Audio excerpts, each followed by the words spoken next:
আমার জানা নাই, অথচ ডক্টর মোহাম্মদ ইউনূসের মতো লোকরা ক্ষুদ্র ঋণের ব্যবসা করে এত বড় হয়ে গেছেন যে হিলারি ক্লিন্টনের মতো লোকের নির্বাচনী প্রচারণায় তারা টাকা পর্যন্ত তারা ব্যয় করতেছেন বাংলাদেশে থেকে।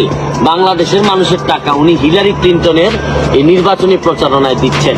শুনেন, আমি একটা জিনিস আপনাদেরকে বলি, এই দুঃসময়ে এখন যে সময়টা ক্রাইসিস মোমেন্ট, এই সময়ে আওয়ামী লীগের মধ্যে আমি আওয়ামী লীগের যারা আছেন সবাইকে দাবি করব, যে যার খুলস থেকে বেরোয় আসে। প্রতিবাদ করার সময় আছে, আমাদের যা যা আছে তার বিভিন্ন সময়ে আমরা বলবো, আমাদের দুর্নীতির বিরুদ্ধে যুদ্ধ চলতে থাকবে।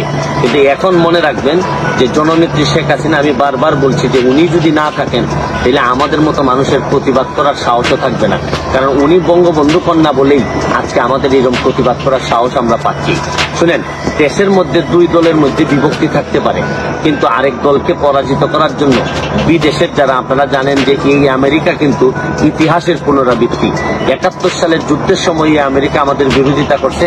এখন যখন বাংলাদেশ যখন অন্য লেভেলে চলে যাচ্ছে উন্নয়নের দিক থেকে, তখনও কিন্তু আমেরিকা আমাদের বিরোধিতা করতেছে। এই ইউনূস সাহেব দেখেন, আপনারা ইউনূস সাহেবের বলবেন যে আমি ইউনূস সাহেবের বদনাম করি কিনা। এই ইউনূস সাহেব নোবেল পাওয়ার পরেই উনি এই দুই নেতা আওয়ামী লীগ বিএনপিকে বিদায় করে দিয়ে উনি গত টার্মে আপনারা জানেন উনি প্রধানমন্ত্রী হইতে চাইছিলেন। এইবারও উনি ষড়যন্ত্র করে আবারও উনি প্রধানমন্ত্রী হইতে চান। একটা মানুষ যখন বারবার যখন প্রধানমন্ত্রী হইতে চান, তখন উনি কিন্তু মনে রাখবেন যে তার মনের মধ্যে কিন্তু কোনো ভালো জিনিস নাই।